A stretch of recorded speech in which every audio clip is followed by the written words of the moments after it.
Hello दोस्तों, मैं अरुण पांडे अपने YouTube चैनल मैथ क्लासेस में आपका स्वागत करता हूं। यदि आपने मेरे चैनल को अभी तक सब्सक्राइब न किया हो तो प्लीज़ सब्सक्राइब करें, मेरा वीडियो अंत तक देखें। यदि वीडियो पसंद आए तो लाइक और शेयर ज़रूर करें। आज मैं अनुपात और समानुपात विषय पर चर्चा करूंगा। सबसे पहले अनुपात, उदाहरण के लिए देखिए, यदि राजू के पास 40 आम है और सीमा के पास 55 आम है, तो हम ये पता करेंगे कि किसके पास अधिक आम है। तो इसके लिए अब अंतर विधि से तुलना यदि करा दें तो देखते हैं सीमा के पास अधिक आम है, कितने अधिक आम हैं। तो सीमा के पास जो आम है उसमें से राजू के पास वाले आम घटा देते हैं, जो हमें 15 प्राप्त होते हैं। लेकिन अंतर विधि से यह तुलना अनुपात नहीं कहलाएगी। जब हम राजू के पास आम और सीमा के पास आम की तुलना भाग विधि से करवाएंगे, तो भाग विधि से जो तुलना होगी उसी तुलना को अनुपात कहेंगे। अर्थात जब दो राशियों की तुलना भाग विधि से करते हैं तो यह तुलना अनुपात कहलाती है। अनुपात का चिन्ह एक ऊपर और एक नीचे बिंदी होती है, तो अनुपात का चिन्ह ये होता है। अब भाग विधि से तुलना, जैसे तो राजू के पास 40 आम है, फीमा के पास 55 आम है। तो राजू के पास जो आम है और जो फीमा के पास आम है उनकी तुलना हम भाग विधि से करवाते हैं। तो राजू के आम बटे सीमा के आम बराबर 40 बटे 55। चूँकि 40 और 55 दोनों भाज्य संख्याएं हैं, अतः हम 40 को 5 से विभाजित करेंगे तो 8 आएगा, 55 को 5 से विभाजित हुआ तो 11 आया, यानी 8:11। ये 8:11 राजू के आम अनुपाते सीमा के आम प्राप्त हुआ 8:11। 8 ये कह सकते हैं कि जो राजू के पास आम है वो सीमा के पास जो आम है उनका 8/11 गुना है, या कि यह कहें कि राजू के पास जो आम है वो फीमा के पास आम का 8/11 भाग है। अब देखते हैं सरल अनुपात। जब अनुपात में लिखी हुई संख्याएं सहअभाज्य हों तो अनुपात सरल अनुपात कहलाता है। सहअभाज्य संख्याओं का वीडियो की जो लिंक है वो डिस्क्रिप्शन में आपको प्राप्त हो जाएगी। तो जैसे 7/15 दोनों सहअभाज्य संख्याएं हैं, 8/19 दोनों सहअभाज्य संख्या हैं, 11/13 दोनों सहअभाज्य संख्या हैं। तो इसे हम अगर हम 7/15, 8/19, 11/13 को हम सरल अनुपात के रूप में कह सकते हैं, जिसे हम 7:15, 8:19, 11:13 आदि लिखते हैं। आते हैं तुल्य अनुपात पर। तुल्य अनुपात, यदि दिए गए अनुपात के अंश और हर में किसी संख्या का गुणा या भाग करा दिया जाए तो प्राप्त अनुपात तुल्य अनुपात कहलाता है। अर्थात यदि कोई अनुपात दिया हो और उस अनुपात के अंश और हर दोनों में किसी संख्या का गुणा करा दें या किसी संख्या से भाग करा दें, तो जो अनुपात प्राप्त होगा वह दिए गए अनुपात का तुल्य अनुपात होगा। जैसे 2/5 का तुल्य अनुपात ज्ञात करना है, तो 2/5 में अंश और हर दोनों में 2 का गुणा करा दिया। 2 की जगह हम किसी और अन्य संख्या का गुणा करा सकते हैं, चाहे 3 का करा दे, चाहे 4 का करा दे, चाहे 5 का करा दे, चाहे और भी किसी संख्या को करा दे, लेकिन जिस भी संख्या का गुणा अंश में कराएंगे उसी संख्या का गुणा हर में करेंगे। तो 2/5 में हम अंश और हर दोनों जगह 2 का गुणा करा दिया। 2 दूनी 4, 5 दूनी 10। तो 2/5 का तुल्य अनुपात हमें 4/10 या 4:10 प्राप्त होगा।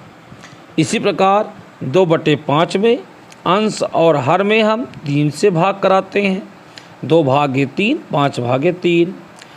अब अंश के 2 में जो भाग में 3 है इसका गुणा हो जाएगा, और हर में जो 5 लिखा है, जो अंश में 3 है भाग में 3, उसका 5 के साथ गुणा। तो 2 × 3 बटे 5 × 3। तो 2 × 3 6, 5 × 3 15, 6/15। तो 2/5 का तुल्य अनुपात 6/15 प्राप्त हो गया। तो देखिए कि 2/5 में हमने 2 का अंश और हर में गुणा करा तो 4/10 प्राप्त हुआ, जो कि 2/5 का तुल्य अनुपात है। इसी प्रकार 2/5 में अंश और हर दोनों में 3 का भाग कराया तो 6/15 प्राप्त हो गया, जो कि 2/5 का तुल्य अनुपात है। तो तुल्य अनुपात ज्ञात करने के लिए अंश और हर में किसी भी संख्या का गुणा करा दें या किसी भी संख्या से भाग करा दें, तो जो अनुपात प्राप्त होगा वह हमें दिए गए अनुपात का तुल्य अनुपात प्राप्त होगा। एक उदाहरण देखते हैं। 5 मीटर का 3 सेंटीमीटर से अनुपात ज्ञात करो। अब यहाँ 5 मीटर लिखा है, यहाँ 3 सेंटीमीटर लिखा है। दोनों की इकाइयाँ अलग अलग हैं, तो दो राशियों में अनुपात हम तब तक नहीं ज्ञात कर सकते जब तक कि उनकी इकाइयाँ समान ना हो। अगर इकाइयाँ समान हैं तो अनुपात ज्ञात करेंगे या ज्ञात कर सकते हैं, और यदि इकाइयाँ समान नहीं हैं तो अनुपात नहीं ज्ञात कर सकते। जैसे 5 मीटर की इकाई मीटर, 3 सेंटीमीटर की इकाई सेंटीमीटर, इकाइयाँ दोनों की अलग अलग हैं, अतः अनुपात हम ज्ञात नहीं करेंगे, नहीं ज्ञात कर पाएंगे। सबसे पहले हमें दोनों की इकाइयाँ समान करनी होगी। या तो 5 मीटर को सेंटीमीटर में बदल दें या 3 सेंटीमीटर को 5 मीटर में बदल दें। अब 5 मीटर को चाहे बदले सेंटीमीटर में या 3 सेंटीमीटर को बदल दे चाहे मीटर में। तो हमें प्रायः बड़ी इकाई को छोटी इकाई में बदलना चाहिए, क्योंकि बड़ी इकाई को छोटी इकाई में बदलना आसान होता है। तो 5 मीटर को हम बदलेंगे सेंटीमीटर में, क्योंकि 1 मीटर बराबर होता है 100 सेंटीमीटर। तो 5 मीटर बराबर 5 × 100 यानी 500 सेंटीमीटर। अब 500 सेंटीमीटर हो गया, 3 सेंटीमीटर। अब इनका अनुपात प्राप्त कर पाएंगे, तो अनुपात हो जाएगा 500/3। अब चूँकि 500 और 3 दोनों से अभाज्य संख्या है, अतः हम इसे लिख देंगे 500/3। यदि से अभाज्य संख्या ना होती तो पहले हम इनको काट लेते और काट करके सरल अनुपात में प्राप्त कर लेते, और फिर वो हमारा अनुपात प्राप्त हो जाता। आइए अब बात करते हैं समानुपात की। तो यदि 2 अनुपात एक समान हों तो वे समानुपात में कहे जाते हैं। समानुपात का चिन्ह है 2 बिंदी ऊपर 2 बिंदी नीचे या बराबर होता है।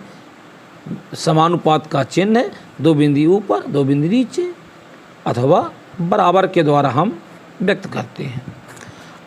प्रश्न है कि क्या 30, 40, 45 और 60 समानुपात में है, यह पता करना है। इसके लिए हम पहले 30 और 40 का अनुपात ज्ञात करेंगे। तो 30 और 40 का अनुपात 30/40, दोनों भाज्य संख्याएं हैं।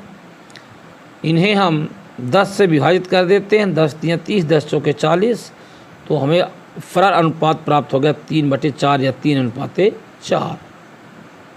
इसी प्रकार 45 और 60 का अनुपात ज्ञात करते हैं। 45/60 दोनों भाज्य संख्याएं हैं, तो इन्हें हम 15 से काट दें। 15 तियाँ 45, 15 चौके 60।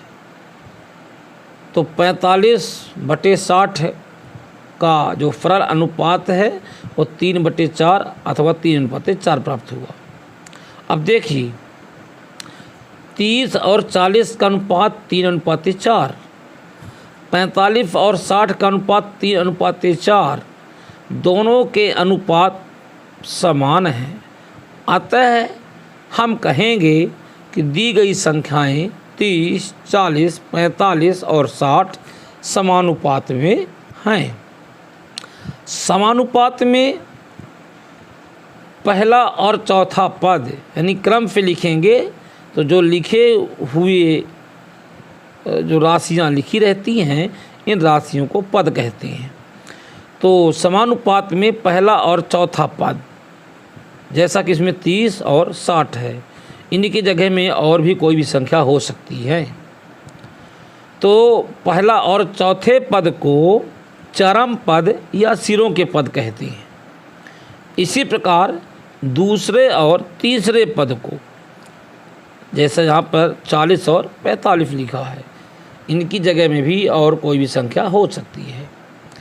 चूँकि यहाँ 40 और 45 है, इसलिए उदाहरण के लिए मैंने 40 और 45 का उल्लेख किया। तो दूसरे और तीसरे पद को मध्य पद कहा जाता है। समानुपात में पहला पद गुणे चौथा पद यानी पहले पद का और चौथे पद का गुणनफल दूसरे पद और तीसरे पद के गुणनफल के बराबर होता है। अर्थात 4 राशियां, पहला पद, चौथा पद, दूसरा पद, तीसरा पद, 4 राशियां हो गई। 1, 2, 3, 4। इन 4 राशियों में से यदि 3 राशियां ज्ञात हों तो चौथे राशि का मान हम इस सूत्र से ज्ञात कर सकते हैं। दोस्तों, यदि मेरा वीडियो आपको पसंद आया हो तो आप इसे लाइक और शेयर ज़रूर करें।